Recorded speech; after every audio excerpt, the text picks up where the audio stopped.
Сайн мэцхан өөрхөн үзэгчтэй. Өнөөдөр 2025 оны 10 сарын 2-ны пүрэв гараг. Өнөөдөр холбооны засгийн газар хаагдсан 2 дахь өдөр үргэлжилж байна.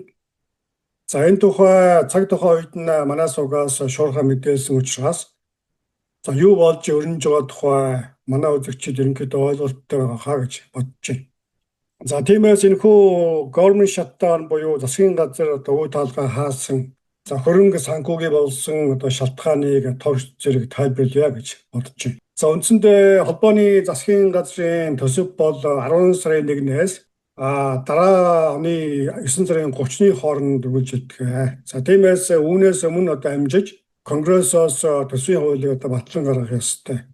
2026 оны төсвийг бол Конгрессийн доод танхим болох төлөөлөгчдийн танхим батлан гаргасан боловч Сенатын төвшөнд очиод үндсэндээ гацсан байгаа. Сенатын танхимын үндсэндээ 60 санал авч яж энэхүү төсвийн хууль батлагддаг учиртай. Тэгвэл үндсэндээ энэхүү 60 санал хүрэхгүй улмаас ийхүү төсвийн хууль хугацаанд батлагдаж чадалгүй ийхүү засгийн газар төсөвгүй олсон байдалтай байна. Сенатын танхимын арчилсан нам болон бүгд найрамдах намын хоорондын гол санал зөвлөдөж байгаа шалтгаан бол үндсэндээ Affordable Care Act буюу Обамагийн үеийн эрүүл мэндийн даатгалын хуулийн санхүүжилттэй холбоотой. Бүгд найрамдах намын хувьд бол үндсэндээ Affordable Care Act-д ямар нэгэн нэмэлт санхүүжилт тусгахгүйгээр түр богино хугацааны төсвийн хууль батлах энэ хугацаанд яриа хэлэлцээр хийнэ гэсэн ийм байр суурь баримталж байгаа. Үндсэндээ энэ бол можуудад холбооны төсвөөс олгодог Affordable Care Act-ийн нэмэлт санхүүжилтийг бол батлахгүй гэсэн ийм санаа явуулж байна. Харин арчилсан намын хувьд бол энэхүү саналыг эсэргүүцэж можуудад олгодог Affordable Care Act-ийн татаасыг нэмж оруулах ёстой гэсэн.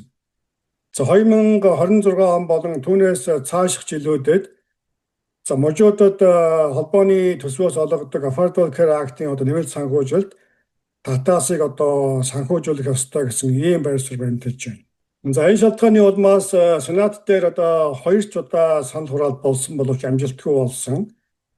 Ингээд маргааш 10 сарын 3-нд өмнөх мэдээгээр мэдээж байсанчлан баасан гарагт дахин санал хураалт болж магадгүй байна.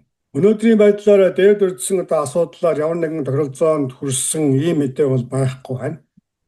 Засгийн газар цагаан ордон буюу GOP гишүүдийн зүгээс засгийн газар санхүүжилтгүй болж хаагдсан байгаа энэ хугацаанд маш олон тооны ажлын байрны цогтгол хийнэ. Зарим нэгэн томоохон төсөл хөтөлбөрүүдийг бол үндсэнд нь бүрэн цуцалж хаана гэсэн ийм сүрдүүлэх тактик барьж байна. Тиймээс маргааш 10 сарын 3 баасан гарагийн Сенатын хуралдаан болсон нөхцөлд дахин санал хураах төлөвтэй байна. Товчондоо ийм үйл явдал болж өрнөж байна. Ингээд бүгд найрамдах намын зүгээс хийж байгаа суртал ухаалаг бол Affordable Care Act буюу Обамагийн эрүүл мэндийн даатгалын хуулийн хүрээнд хууль бус бичиг баримтгүй хүмүүст даатгал олгож байна гэдэг ийм зүйлийг хэлж ярьж байгаа. Харин мэргэжлийн хүмүүсийн хувьд Affordable Care Act-ийн хүрээнд бичиг баримтгүй хууль бус цагаачид Social Security дугааргүй хүмүүс даатгал авах боломжгүй байгаа гэдэг ийм бас тайлбарыг хийж байгаа. Ингээд ямар ч тач өндөр улс төрсөн энэхүү Обамагийн үеийн эрүүл мэндийн даатгалын хуулийн улмаас улс төрийн хүчнүүд үл ойлголцсон.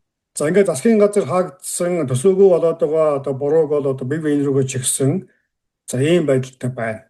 Ингээд ямар ч тач цаашдаа нөхцөл байдал хэрхэн өрнөхийг манай суугаас цаг тухайн үед нь иргэн мэдээлэх болно. Ингээд та бүхэнд тооч мэдээ хүргэлээ. Анхаарлаа хандуулсан үзэгчдэд баярлалаа. Дараагийн мэдээгээр хүдэхгүй болзъя.